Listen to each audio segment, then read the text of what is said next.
Hello, and welcome to another episode of What Your Uncle Cooks For You. Here's what you do. I'm back. This man next to me needs no intro, because we know who this is. My man Bobby, City Island, we're here. Bobby, welcome back to the show, my brother. Thank you for having me. It's always good to have you, man. Like I said, this is your platform. Listen, what are you throwing down today? Because I see a lot of interesting things in front of me. Yes, I'm going to start with a mixed green salad. Okay. And I will demonstrate how to make croutons for the salad. I will be toasting them and cooking them in butter and finishing them off in the oven. After that, I will demonstrate a balsamic vinaigrette. Nice, okay. I'll show you how to build it up little by little. And then we'll be moving right into seared pan-seared scallops with mushroom asparagus risotto. And after that, for dessert, we'll be doing a creme caramel. And for a drink, I'll be doing a lemonade with cranberry and mint. So mint cranberry lemonade, and it's going to be a good meal. You know what's so cool about this is like the dressing, even with the croutons, that's the things that we go to the store and buy. So for you to educate us, like the process behind the process of, you know, those things. Right. Because a lot of people want to do things themselves and they want to kind of know how to do it. So that's going to be super interesting. Listen, before we get started, as you know, I'm wearing a hat. Listen, more productions. We have no makeup crew. We have no stylist. So I had a bad hair day, and so I'm rocking this hat. We're going to pretend like we don't see it, and we're just going to go with it, okay? So listen, Bobby, I'm going to give you the floor. You do your thing. When she on Cooks For You, Bobby, City Island, Bronx is going to show us what to do. We'll be right back. Let's do this. You look marvelous, by the way. Oh, thank you, Bobby. I appreciate it. You're very welcome. Very welcome. We'll be right back.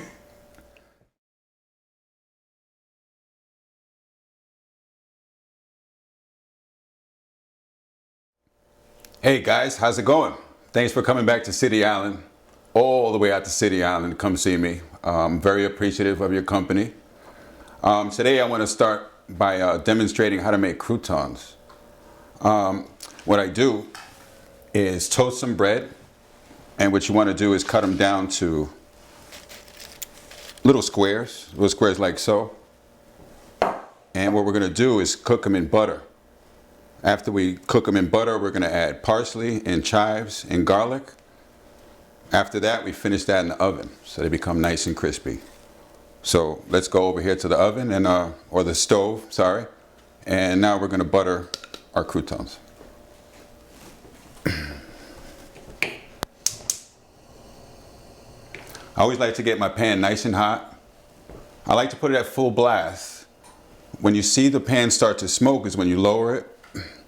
And then that's when you're going to add your oil. When you see the oil start to smoke, that's when you add your component.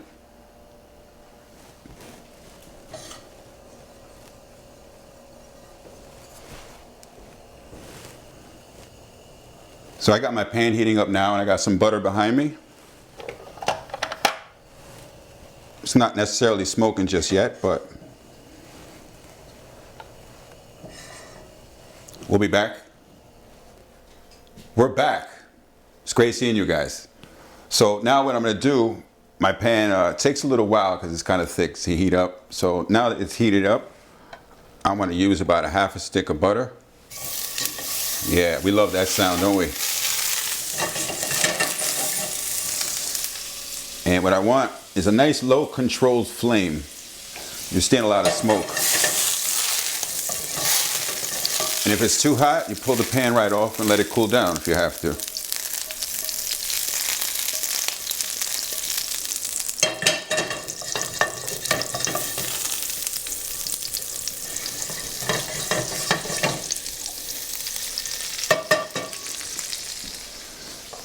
Now, while that's doing that, I want to show you guys how to quickly peel garlic. So you have the garlic in there. Let me turn around. I'm hearing some action going on. I'm actually going to let that rest. Now, what you do, vigorous shake. Ooh. Almost lost my balance there.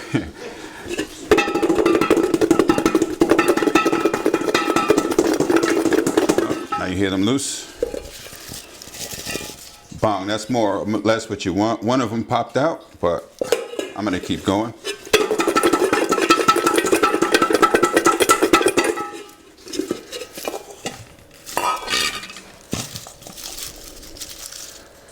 So I got 2 garlic cloves that came out. Not all of it came out, but I'll work with the 2 that I have. So I have 3 here, actually. I can also flatten it this way. Bring it up. And we'll be right back. We're back.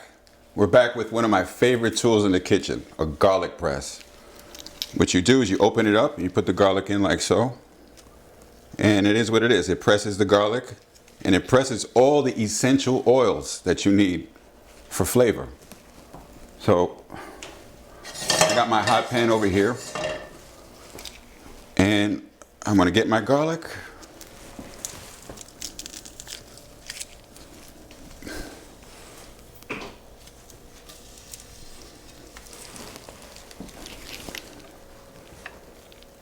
And you can put more than one. So I got this on low because we don't want it to burn too much, and it's already got some nice color. So see that? Garlic comes right out. You're always going to want to move the pan around because we don't want anything to burn.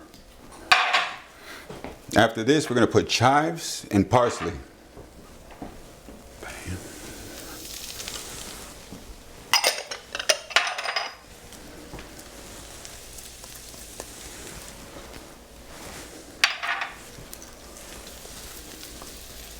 And that's about 4 tablespoons of each. So we got this nice herb butter right now.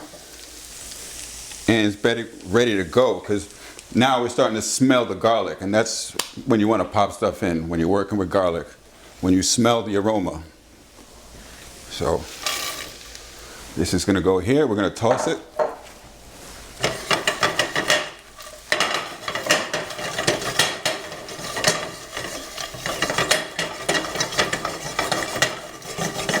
Now it's looking like I'm needing a little more oil.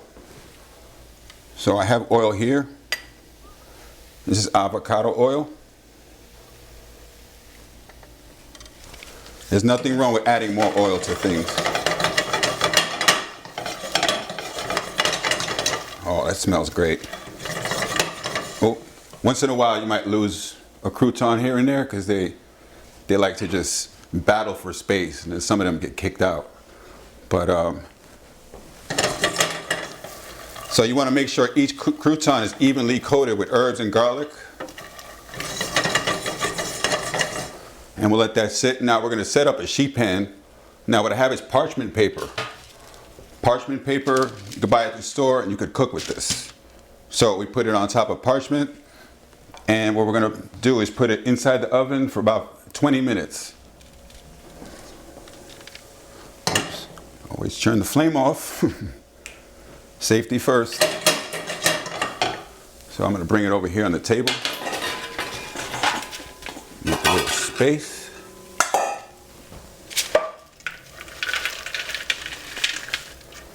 Now, look at that.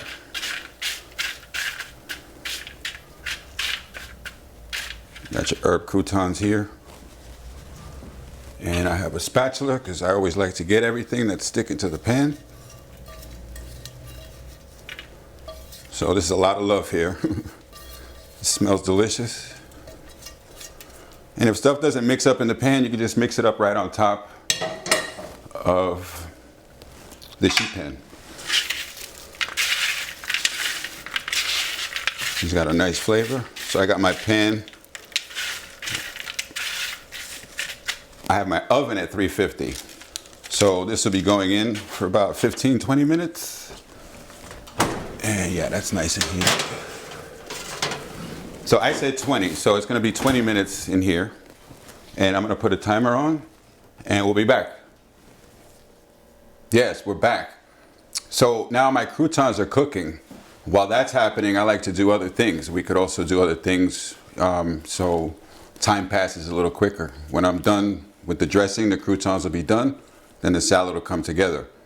Now, what the rule is for dressings is 3 tablespoons of olive oil to 1 tablespoon of vinegar. So I have all that measured out here. I have an egg yolk as well. And I have about a half a teaspoon of Dijon mustard. You don't want to put too much because it gets a little bit much. So we're going to add everything. Got my garlic press again. I love this thing. So I'm going to put 2 in there. Oh, one fell out. Yes, look at that. Beautiful.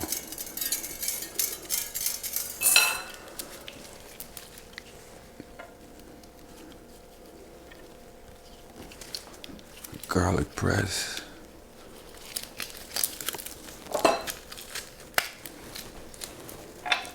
Right, look at that.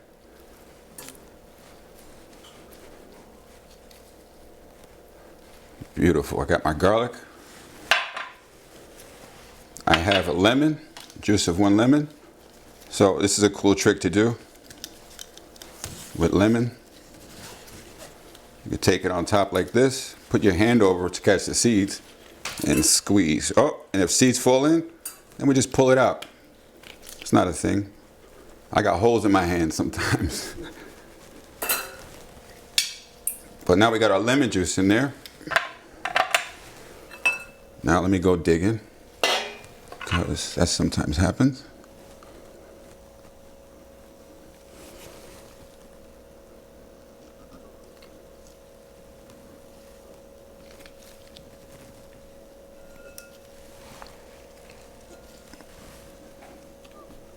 All right, so that was just one.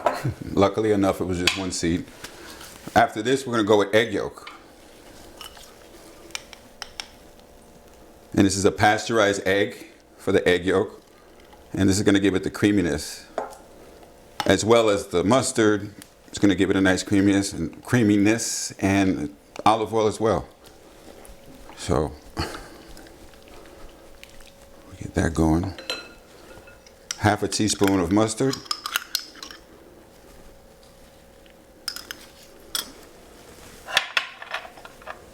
Now, I have, I don't know, about 3 or 4 tablespoons of shallots, but I'm going to use half.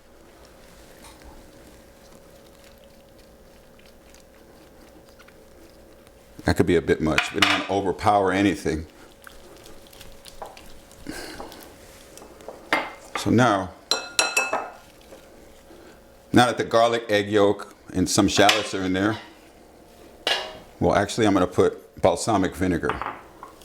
And I want to whisk everything in gently, little by little.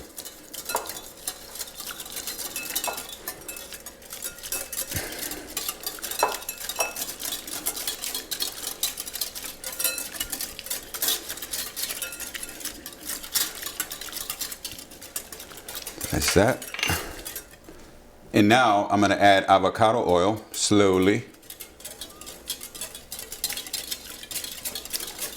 Little by little.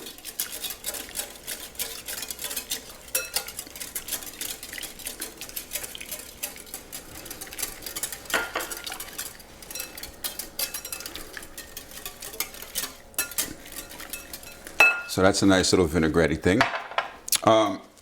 Water can also be added to vinaigrette to stretch it out a little bit, which is what I'm going to do as well.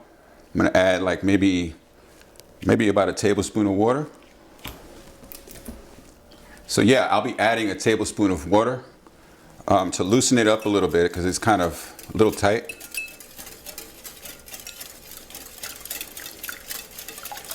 That looks nice and it's creamy, but it's still kind of loose.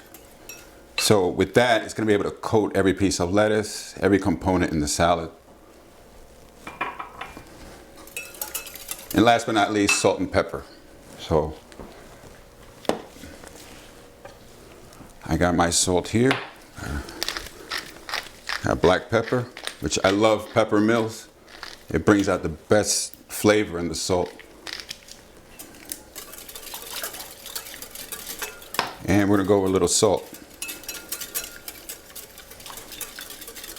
Just a little bit, because I don't like to over salt anything. Once you over salt something, you're done. You can't go backwards. And let me get a little taster, because I like to taste everything as I go, which everyone should do. Taste everything.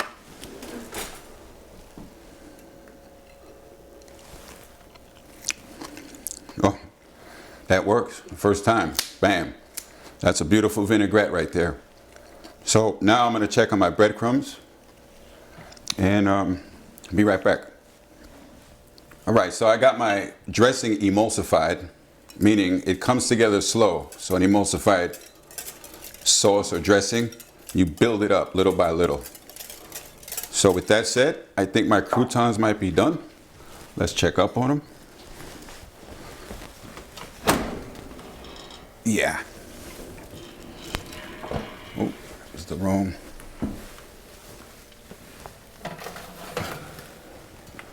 My croutons are done. And this is what they're gonna look like. That's hot.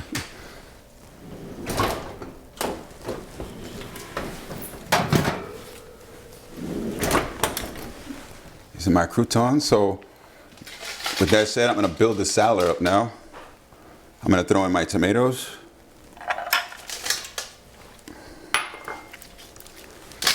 Get those mixed up in there. We got carrots, which is about 1 ounce of carrots. I'm sorry, about a tablespoon and a half of carrots.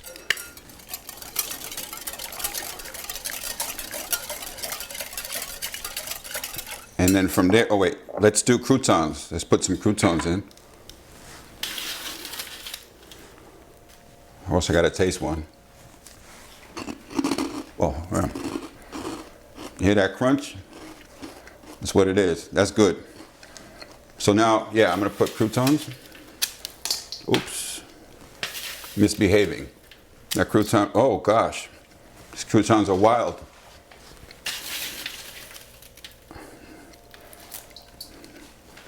So after this, I'm going to mix some sauce in. Not all of it, because it's a lot.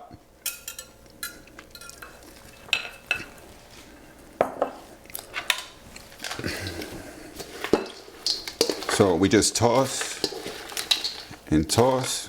There's a lot of things that are coming out of the bowl today. They're being kind of funky today on me, but that's okay. I'm used to it.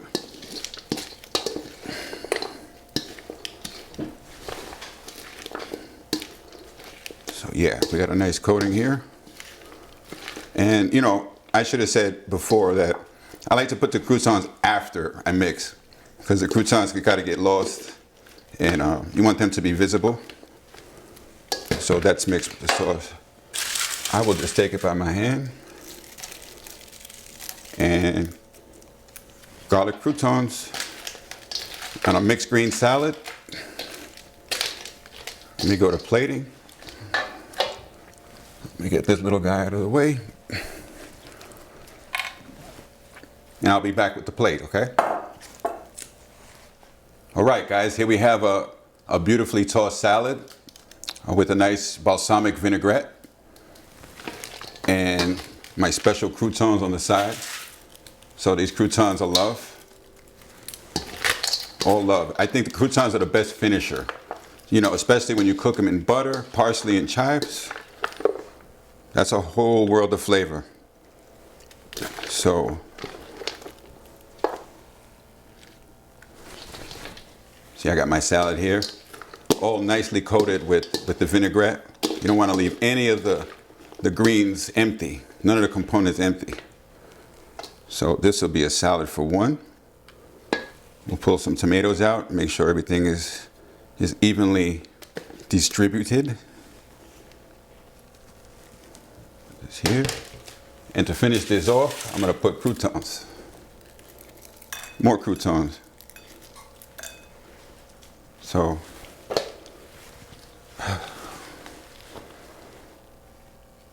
here Here we go. We got a nice mixed green salad, tossed with a balsamic vinaigrette, and lots of love.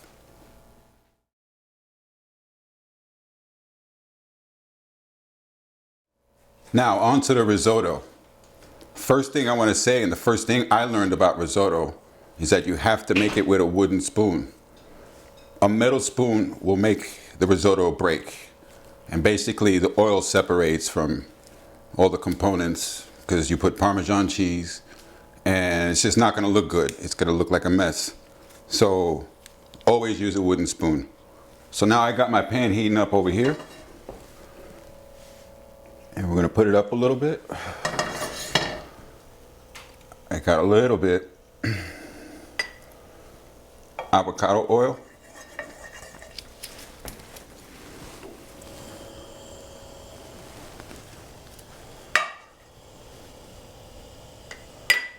Put about 2 ladles of avocado oil. We'll let that heat up. And from there, we're gonna put onions and saute onions. And as that's going, I'm going to brown the rice with my onions, then both together. There is different ways to make risotto, but this is the way I learned in school, and this is what I'm sticking to. So that's what it is. So now we come back over here. I got my oil getting hot. This is a thick pan, so it takes a little while to come up. So it gives me more time to talk, right? One thing about risotto is that I only make it for people I love because it's time consuming and it's about 20 minutes straight. I call it slow love because you got to make love to it. You know, what we're going to do is hit it with vermouth first, and then after that dissipates, then we put stock. When that stock dissipates, another stock, and we keep doing that until the risotto's done, basically. All right, guys, so I got my pan nice and hot. What I'm gonna do is saute my onions and my rice together. I'm gonna brown them together. Remember, I always want to have a controlled flame because stuff is too hot and it's not good. There we go. Beautiful. That's the sound you always want to hear when you throw stuff on the pan.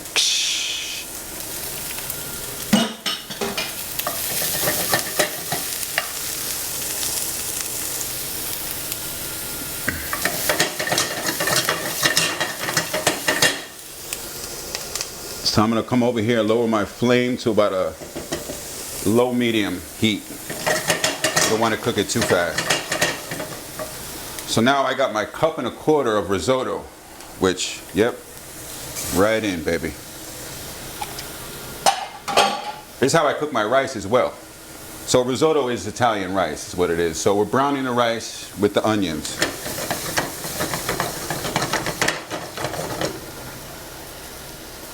And you want a nice flame. You don't want it cooking too fast, but you want it rocking. You want to get it moving. So we're going to brown it. In my opinion, it takes about 10 to 15 minutes to brown. So with that said, we'll be back. Hey guys, how's it going? I got the golden brown color that I want. This ensures creaminess, and this ensures for the starch to come out flowy, and this what gives it the creaminess, is this part of the cooking. So what I'm going to do now is put vermouth. You can put white wine or vermouth. There's no difference in taste in the end. So what I have here is a cup of vermouth. Now we're going to let that hang out. And we're going to stir it. When the vermouth, it dissipates, that's when we're going to start adding stock. There's only 1 shot of vermouth in the beginning. Then after that, it's a ladle of stock. Let that evaporate. Another ladle of stock. So you're probably going to do about 4 ladles, which is about 4 ounces. And then by that time, the risotto's done. So let's come back here. Make sure you got a nice stir on it, because you don't want nothing sticking to the side. And even though you can leave it alone for a little while, but you still gotta tend to it. You can't turn your back on risotto. So again, I only do risotto for people I like or love and care for, because it's a process. And it's actually not as hard as people think. So I simplify it for you guys. All right, so I put my first cup of vermouth in there, and it's pretty much evaporated. So now what I want to do from here on is stock. It's going to be, after the vermouth, stock, stock, stock. And stock always hot. You want to have hot stock. You put cold stock, it's going to basically stop the cooking.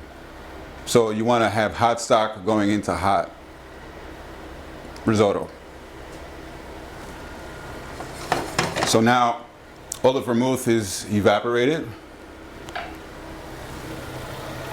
I got my ladle here.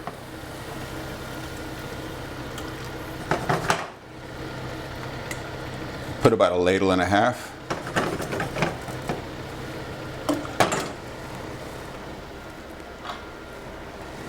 And again, we do the same thing. Do the same thing. And let this chicken stock evaporate, and always you're turning it, always tending to the risotto. Never turn your back on risotto. That's part of the love. I call it slow love because it takes a while. And time is about 20 minutes. I don't like to put time on anything, but it's about 20 minutes for a risotto from start to finish. So that's the lovely process. And we're gonna do it every time like that because we want it done correctly. If you skip a step, it'll be off. You know, you gotta saute, brown the risotto, and that's what's gonna give it its creaminess later. It'll let the starch come out of the risotto and give it a beautiful creaminess. So all that in these steps, very important. Wooden spoon, that's it. So that'll probably take about another couple minutes, and we'll be back to show you the rest. Hey guys, I've already put 1 cup of vermouth and 1 ladle of chicken stock. So that first ladle of chicken stock has evaporated. Now, if you guys can see, the risotto has tripled in size. So it expands, and you're gonna have a lot more than what you put in. So now that this chicken stock is evaporated, I'm gonna put another ladle. Another thing I want to iterate is tasting as you go. Let's just see how this is. No way. Still kind of hard. Now we're going to finish it to where it's al dente. It's going to be cooked with a little bit of firmness to it. And it's going to be just delicious. You'll see. So I'm putting in the stock now.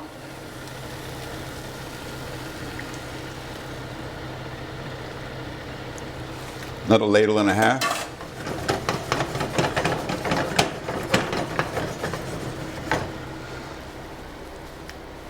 And look at that, nice. It's starting to cream up. Not done yet, but it's starting to get there. Little by little, slow love, baby. That's what it is. Wooden spoon. Never use a metal spoon. Trust me.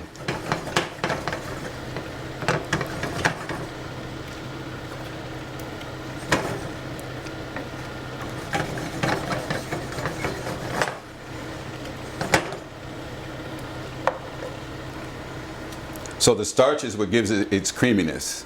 And again, in the beginning, what you want to do is brown the rice with the risotto. And that's going to ensure the starchiness and creaminess in the end.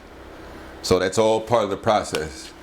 There's steps of this method of lovemaking that I call cooking and cuisine, because it comes from my heart and I love it. Love what I do. Be back. All right, guys, we're back.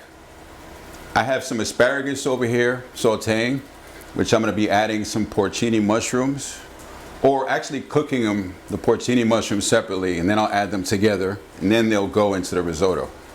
Cook them separately, and then everything comes together. So I have this asparagus here. They're all cut on a bias, meaning it's a slant. A bias means 45-degree slant, and that was derived in the pattern makers and the garment people who used to cut patterns. They cut them on a bias at a 45-degree angle. So I don't know how cooking adopted it, but on a bias. So I'll pull this out of the pan, and it was crazy. But if you guys can see, it's at a slant. Now, this ensures that the vegetables cook thoroughly. When you cut them the other way, they just cook better this way. And always being in the restaurant, we always cut them on a bias, 45-degree angle. Yeah.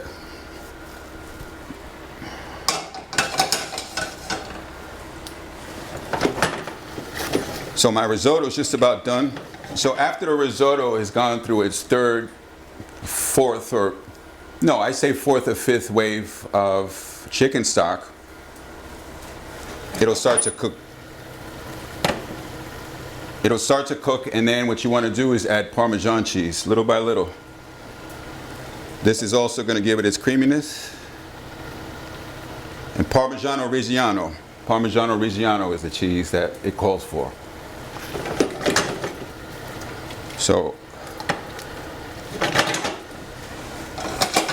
let me not forget about my asparagus. Now we can turn these off.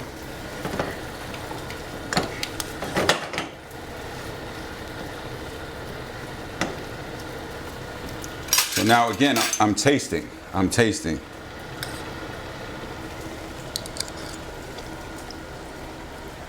Now the risotto is just about done. So this is where I want it. I cut the heat off.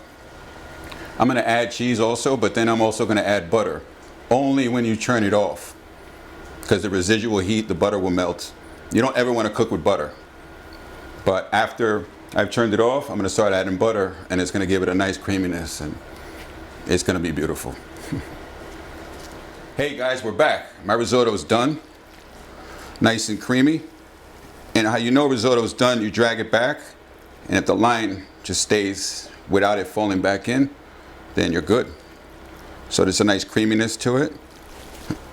I'm actually sauteing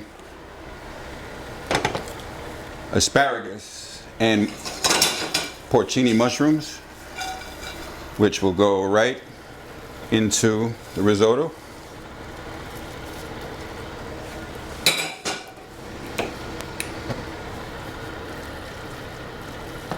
We mix it in well, and then we got mushroom asparagus risotto with lots of love.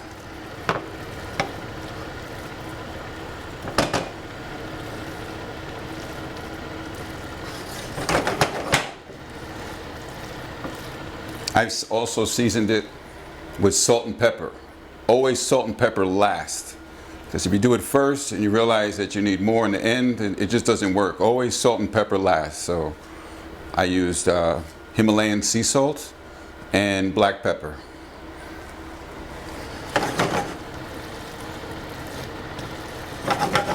So that's risotto, and we'll be back with the cooking of the pan-seared scallops. Welcome back, guys. I have my risotto finished. It's sitting to the side. I separately sauteed porcini mushrooms and asparagus, and after they were sauteed, I put it all in together with the mix with the risotto. So now what I'm doing with my scallops is I'm letting them dry on the napkin, because if they're wet, they're not going to get the proper seal. Excuse me, they're not going to get the proper sear, which is a seal of flavor. So you want to get a nice dark golden brown sear on them and the color. So what we want to do, I like to use white pepper. because black pepper is going to show specks. It's going to look like specks. And in the restaurant, there's always used white pepper because black pepper is specky and it kind of looks dirty. So when I salt, bring it up to eye level. A lot of people always ask me that. Eye level is good. So I got one side seasoned. What I do is put that side down and then I season the other side. So let's go over here to the pan.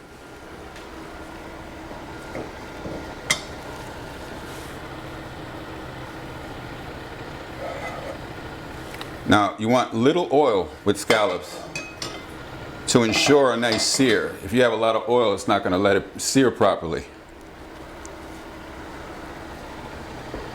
So here they go. Yeah, you hear that?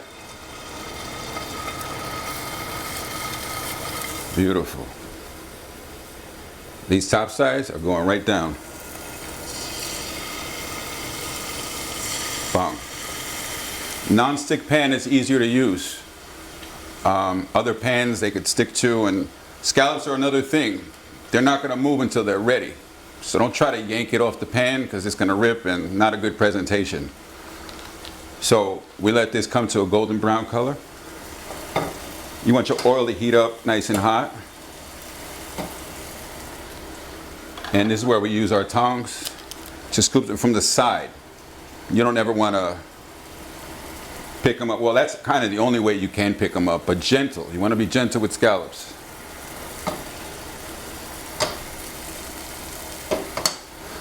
I could probably get a higher flame on this.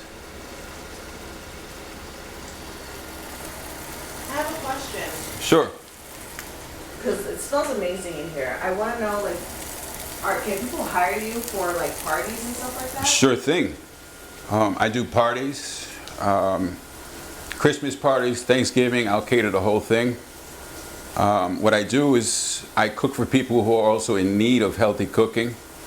I'll come to your kitchen, cook it, maybe eat with you as well, and then after I clean up and I'm gone like a ghost. So yeah, that's what I like to present myself as, a caterer. Now with my health, I have to go with my health, and there's days where I can't do it, so it's kind of tricky, you know. But if people could bear with me and then we could build a relationship and talk. I also instruct over FaceTime, which has been very interesting, and that's been real gratifying to instruct over FaceTime. But yes, I am for hire whenever, for any occasion. I'll do it all. So now I'm going to check on my scallop. Sorry to get off track, but not ready yet. So you can actually not tug them, but see if they're ready to come off, and just not yet. We got a little more time. And you see how there's very little oil. There's very little oil on there. After I flip them, I'm going to put butter and thyme. And what I'm going to do is baste the scallops with that butter and thyme. Be right back. I got to go to my fridge and get thyme. All right. So now I got time for churning. So what we're going to do, one at a time, churn. And it's okay if they don't go on the side that you want immediately, but eventually you want it to go on the flat side. Now I'm putting thyme and butter.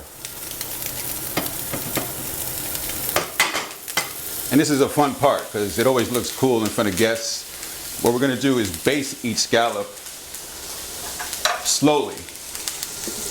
Now, I don't give my scallops oven time. I cook them all on the stovetop because sometimes oven time is too much and they get hard and it's just not appetizing. So this is what we want to do. I don't know if you guys can smell the thyme. Do you know what time it is? Yeah, it's scallop time, baby. So, yeah, we baste. And I also don't want to go too far from the stove. So now the butter is taking the thyme flavor, and now you're going to baste it So you're cooking both sides, and with the basting, it's going to cook thoroughly over. And by the time you crack this open, it's going to be done to perfection.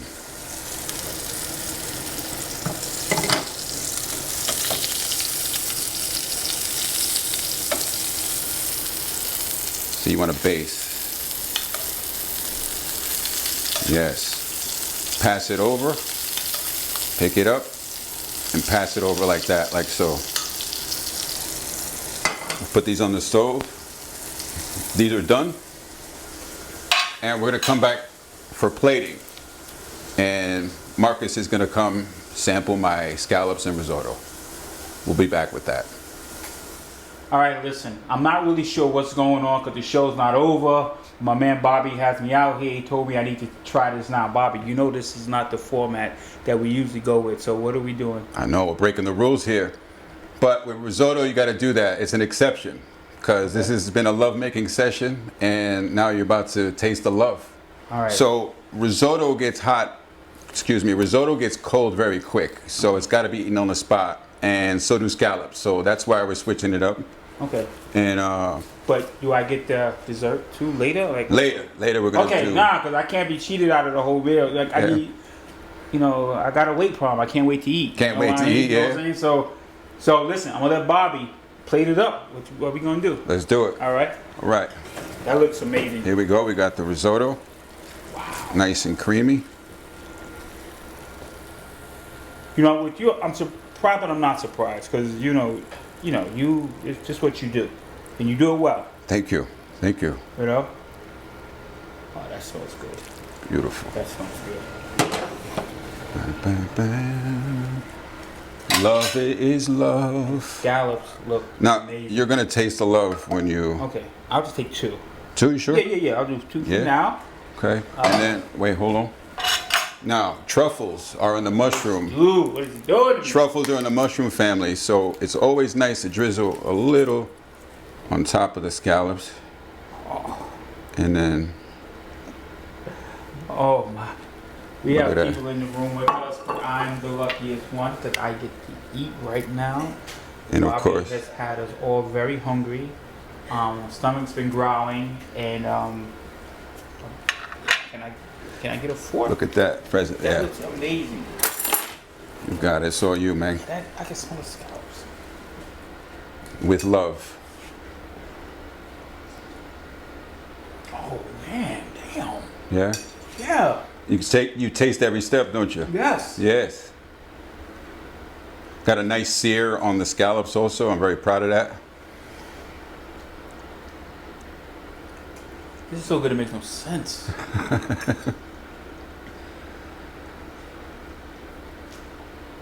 Okay. Okay, I see how I had to eat this now. Yeah.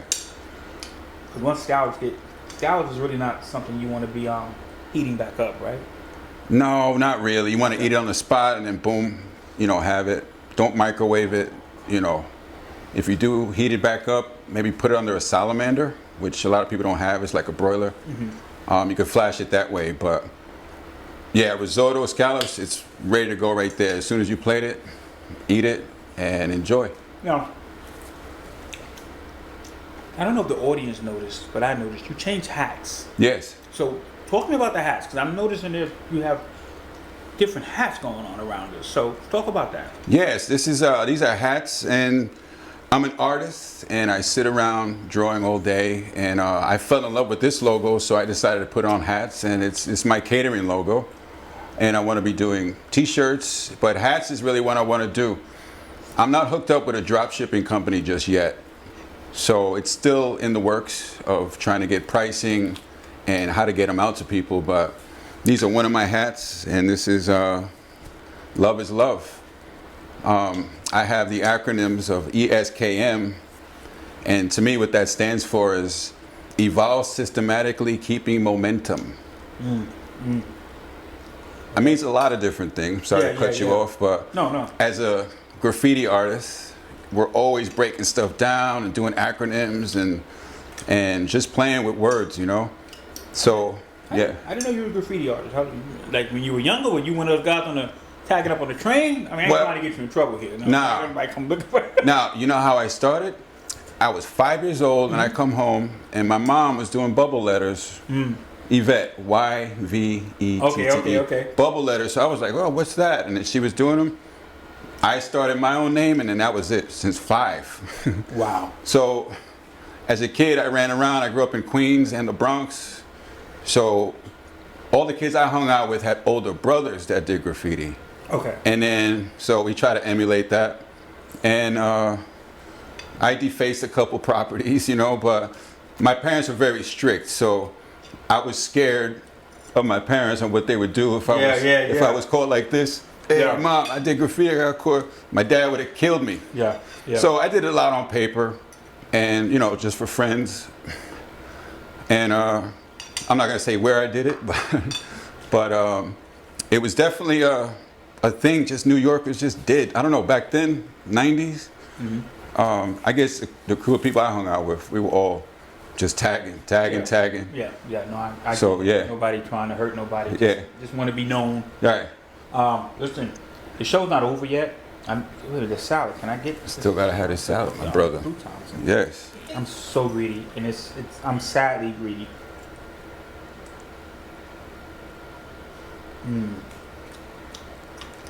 This is so good. Yeah, you can't have none. But no, I'm teasing people in the room because just to, you know, when you put the garlic and everything, seasoning down the bread, it had the whole place smelling amazing. The show's not over yet, so I got more questions. So okay. When Sheila wants to cook for you, Bobby showed us what to do. We'll be right back. We're really coming right back because he has unfinished business in his kitchen. We're talking about dessert, so stay tuned. We're coming right back. Hey guys, we're at the dessert portion of the episode. What I'm doing is creme caramel. I made some caramel and you put them on the bottom of the dish.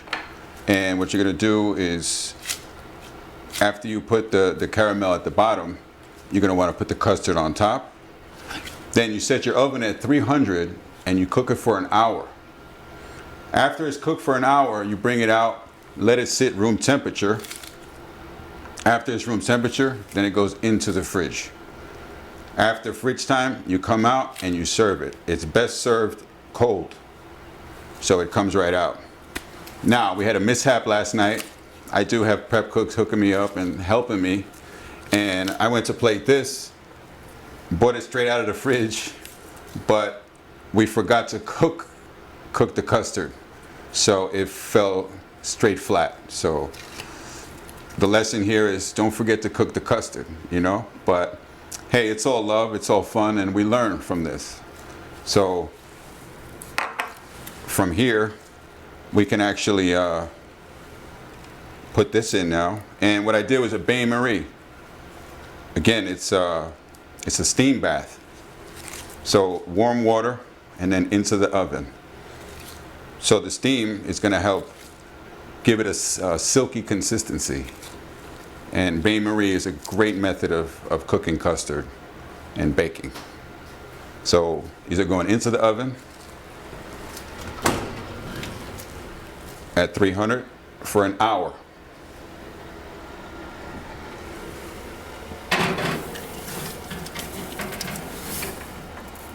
Oops. Boom. Now for my end drink, I'm going to do a mint lemonade, and all I did was just put lemons, water, some sugar, and some mint. So, oh, that's gentle. I expected a louder blender, right? I haven't used this blender in a long time. So we blend, you let it sit, and what I'm gonna do after this is I'm gonna strain it. So all we're gonna get is a liquid. After that, I'm gonna put it in a cup and then top it with some cranberry juice. All right, guys.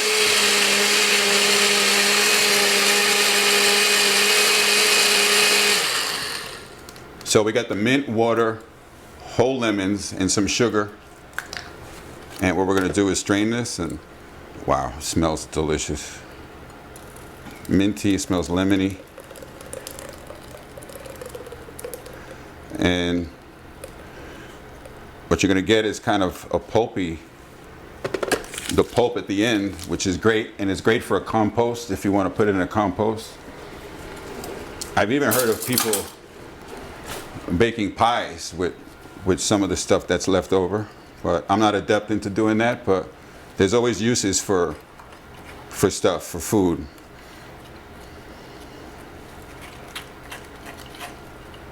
So again, straining it, you want to push it down and then go in circles as well.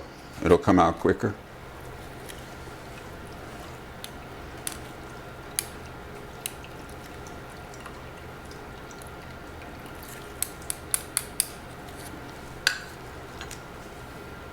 So yeah, I think we're good there.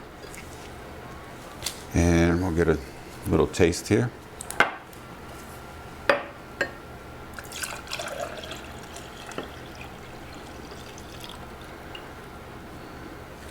This is mint lemonade. Now, you could have this on its own. I got some cranberry juice just to mix it. But for some reason, I want to try it like this.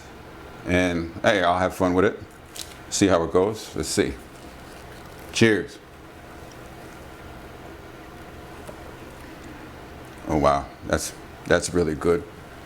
I almost don't even think it needs cranberry, but let's have some fun. Let's see what it looks like.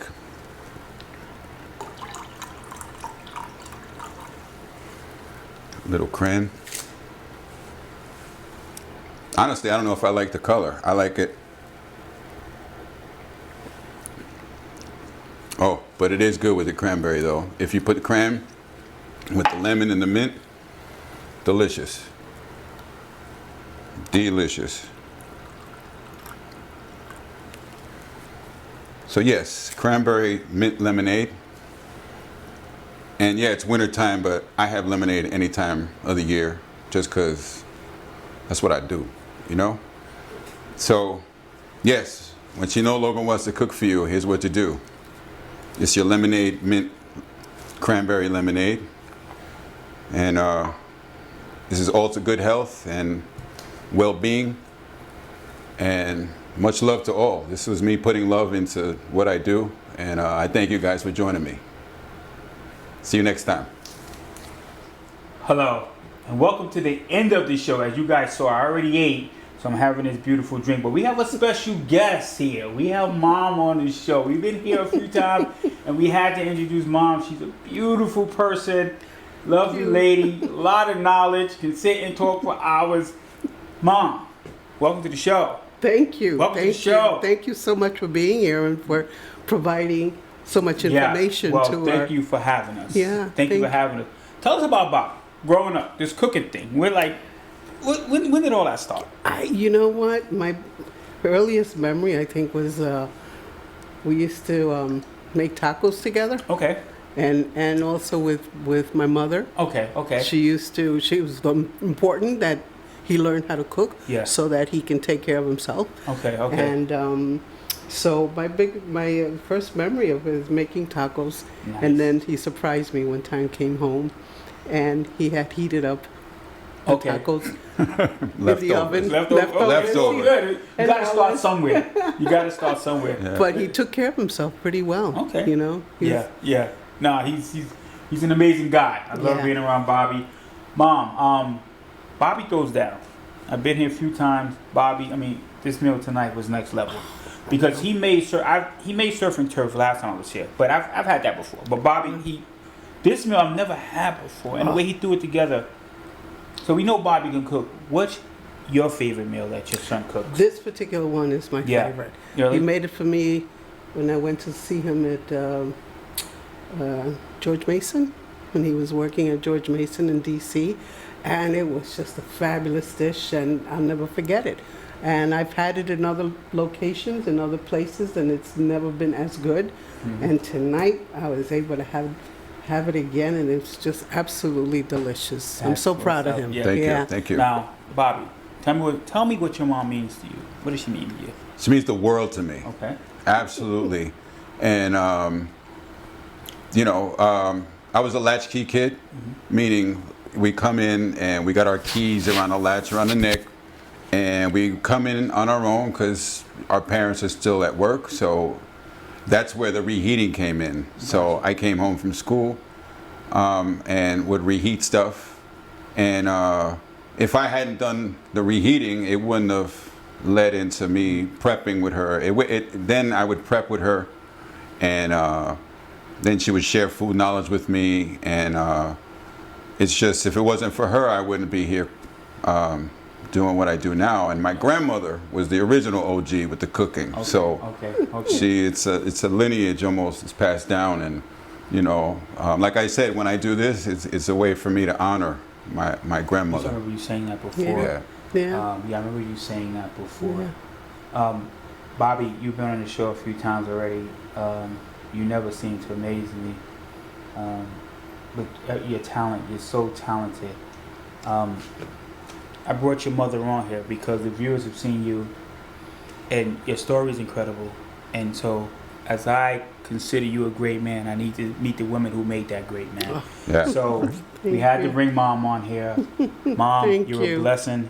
I appreciate Thank you. I've been blessed. Yes, you have. Yes. Bobby's an amazing man. I'm gonna put Bobby's info. The guy cooks his butt off. Yeah. He does events. If you need a private chef to come through, you guys may have a lady, but you don't know how to cook. Bobby's your guy. Give him a shot. I guarantee you will not be disappointed. My guy can cook. Listen, we're gonna close out the show. We kind of did a little different. As you saw, I ate in the middle, but we're learning. And Bobby's always teaching, or we're always absorbing information that he gives. Listen, when she no longer wants to cook for you, Bobby, City Island tonight, showed us again what to do, and we even brought Mom on. So listen, you guys have a good night. Take care, and we'll see you soon. Oh, sorry, one last thing. Oh, good. I just finished my website. I'm sorry about that. No, not at all. Wow, thank you for that. Bobby, talk about the website. You have a lot going on. Wow, I'm sorry, guys. You have a lot going on with that website. Yeah, it's 4 different pages, and I'm learning how to build it up. But right now, I have my artwork that I do, my canvases that I do. I got my cooking. I got our 2 episodes on there. And I also have another variety of different things. My voice, I do a little voice. I've been trying to do voice work, and some of my stuff fooling around with the voice is in there too. So. I'm still building the site, but bxchef.com. Come visit me, and you'll see what I'm all about in depth. And thank you guys for listening. Yeah. I'm sorry, because we did look at the site, and I was really surprised how the direction you're taking it. You know what I'm saying? Right. Soon you'll have the hat situation going, and people can get access to your hats, because your hats are dope. Thank you. When I came here, you had this one, but now you're branching out to other styles. Right. My brother, I'm proud of you. Thank you. Thank you so much. My platform always open to you. You're an amazing man. You're an inspiration to a lot of people.